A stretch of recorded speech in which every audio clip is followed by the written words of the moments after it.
आदाब नाजरीन, मैं हूं आपके साथ आपका मेज़बान रहीम अहमद खान और आप इस वक्त मुलाहिजा फरमा रहे हैं तस्नीम टीवी।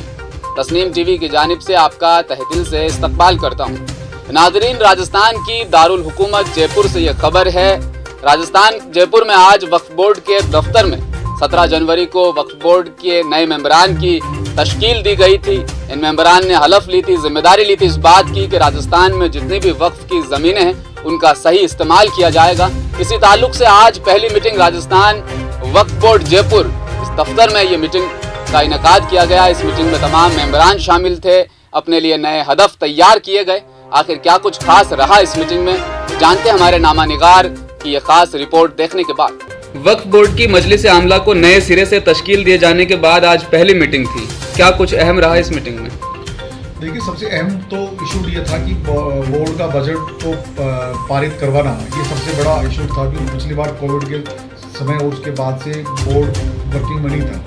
और दूसरा इशू सबसे बड़ा ये था कि 2-3 स्थानों पे जो हमें एजुकेशन जो इंस्टीट्यूट के हिसाब से जो परमिशन देना और उनका नए सर्वे करवाना, जैसे फतेहपुर में कॉलेज और प्रतापगढ़ में सीनियर स्कूल और उसके में हॉस्टल के लिए भी हमने परमिशन के लिए रिकमेंड की है। और नई जैसे भिलवाड़ा दाई हलीमा हॉस्पिटल पर देखने के बाद एक हॉस्पिटल का प्रपोजल जो हमारे पास जो नया आया, कोटा से जो आया है, एजुकेशन के लिए आया है। और जो एक झुंझुनू में लंबे समय से कुछ लोगों का एक इंक्रोचमेंट था 4700 मीटर जमीन का, जिस जमीन पे जो 1 रुपये से तय की गई थी। 2013 से उसने 11 महीने का मुआहिदा था कि वो उसका नया कुछ डेवलपमेंट करें, लेकिन 2013 से ना तो उसने आज तक किराएदारी जो समय के मुताबिक दी गई थी, ना उसने कोई डेवलपमेंट किया गया। वो वैसे ही वैसे ज़मीन वहाँ हो, चाहे कहीं पर भी शहर में भी, जयपुर शहर में घाट गेट में आज ये तय किया गया कि जो नई ज़मीन जो हमारी पड़ी है उसके किस तरह से डेवलपमेंट किया जाए, कितने बाई कितने की दुकानें बनेंगी, क्या पेट्रोल पंप्स लगेंगे, किस तरह से उसमें सामुदायिक भवन बना के जो भूमाफियाओं के द्वारा कब्जा किया जा रहा है, जो बड़े लोगों के द्वारा, यहाँ तक तो कोटपुतली जैसे शहर में एक मुसलमान मस्जिद में नमाज पढ़ने से मना कर देता है और नीचे घर बना करके उस मस्जिद में रहता है।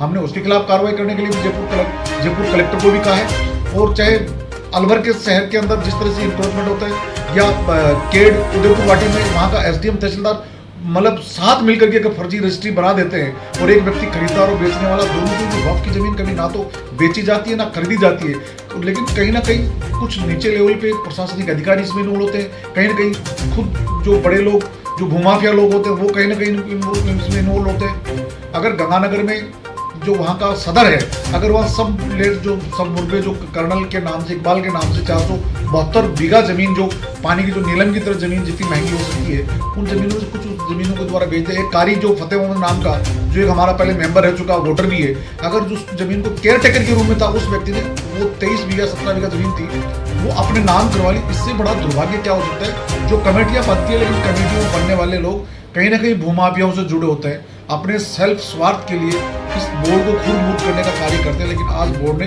डेवलपमेंट की एक कमेटी भी बनाई, एक किराया समिति अलग से बनाई, जिसमें जो इंक्रोचर या कोई अलग अलग उदयपुर में जैसे चेतक जो सर्किल है उसमें जहाँ बड़ी ज़मीनें पड़ी है, या सिंघाना की लैंड्स है, या जयपुर शहर की है, या बयाना भरतपुर की है, तो वहाँ डेवलपमेंट कैसा किया जाए।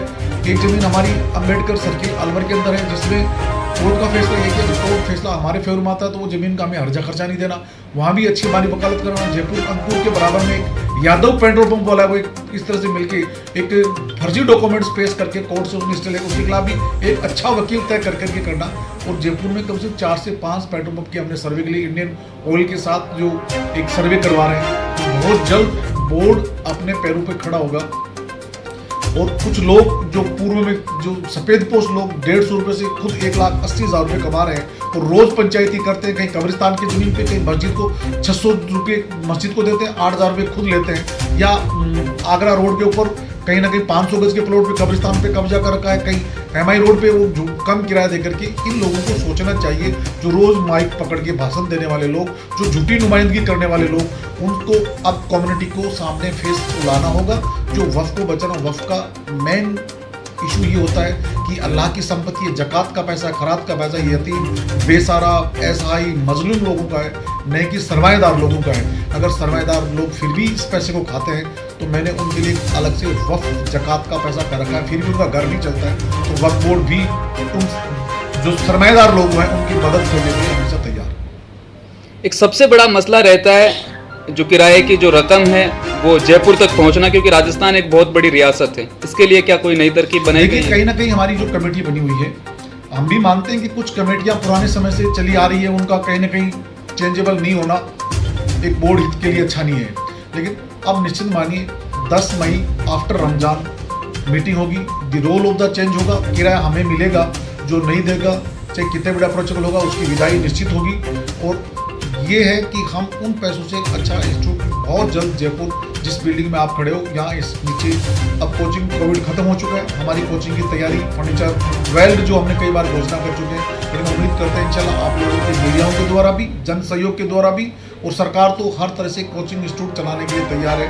और वक्त को भी जिस तरह से सरकारी जो इमदाद मिलती है, सरकारी जो मदद मिलती है सरकारी अफसरान की तरफ से, लेकिन कहीं ना कहीं रूरल बेसिस पे सबसे ज़्यादा जो है हमें वहाँ जो नुकसान होता है बोर्ड को, स्थानीय कमेटी के लोग एक्टिव नहीं होना, स्थानीय व्यक्तियों का एक्टिव नहीं होना, कहीं ना कहीं एक दूसरे से जुड़ी होती है, इसलिए कई शिकायत करने में भी वो डरते हैं। लेकिन फिर भी हम ये चाहते हैं कि एक दूसरे जो वक्त की ज़मीन पे समय सीमा नहीं होती, अगर कोर्ट कचहरी में भी जाना होता है देवस्थान और वक्फ बोर्ड के लिए, कभी भी 100 साल 50 साल बाद भी हम किसी व्यक्ति के खिलाफ कोर्ट जा सकते हैं। नई मजलिस आमला की पहली तारीखी मीटिंग थी, सभी नुमाइंदे मौजूद थे? बिल्कुल 100% नुमाइंदगी मौजूद थे और सब लोगों ने बिल्कुल एकदम सिस्टम से जो इसको, सबकी इच्छा इस बार यही है सारे मेंबरान की कि वक्फ का डेवलपमेंट कैसा हो, ट्रांसपेरेंसी हो और वक्फ कैसे चले, ये हर चाहता है मेंबर, जिसका जो आम आवाम चाहती है वो यही चाहते हैं। लेकिन ये नहीं कि जो पुराने बने हुए कमेटी कहीं आरजी के नाम, मुतौली के नाम पे बैठा हो, चाहे कहीं ना कहीं अपने स्वार्थ के लिए जयपुर शहर में आदर्श नगर में कब्जे की ज़मीन पे एक व्यक्ति, इसलिए उस खाली करवाने में अभी ऐसा ही रहा कि सिर्फ पर्टिकुलर उन्हीं के लोग बैठे थे। कोर्ट का आदेश था, कई जगह ऐसी बहुत सारी घाट गेट की हो, चाहे चांदपोल की हो या कलन के बाग की हो, चाहे चार दरवाजे की बात हो, चाहे ईदगाह की बात हो, ये चीज़ें इसमें देखने को मिली, कहीं ना कहीं इसमें परिवर्तन जरूर आया। 17 जनवरी को नए मेंबरान को तश्कील दिए जाने के बाद आज इस पहली मीटिंग का इनेकाद मुकम्मल हुआ। खानू खान बुधवाली जी के ज़ेर सदारत ये मीटिंग हुई थी। इस मीटिंग में कई अहम फैसले जात लिए, कई अहम इक़दामात उठाए जाएंगे। अब उन तमाम वाइट कॉलर क्रिमिनल जिनको कहा जा सकता है उनके खिलाफ, जो वक्फ बोर्ड की ज़मीनों पर अवैध ढंग से कब्जा जिन्होंने जमाया हुआ है, उनके खिलाफ काफ़ी गुस्सा, जोश व खरोश खानू खान बुधवाली जी के चेहरे पर खास तौर पर देखा गया।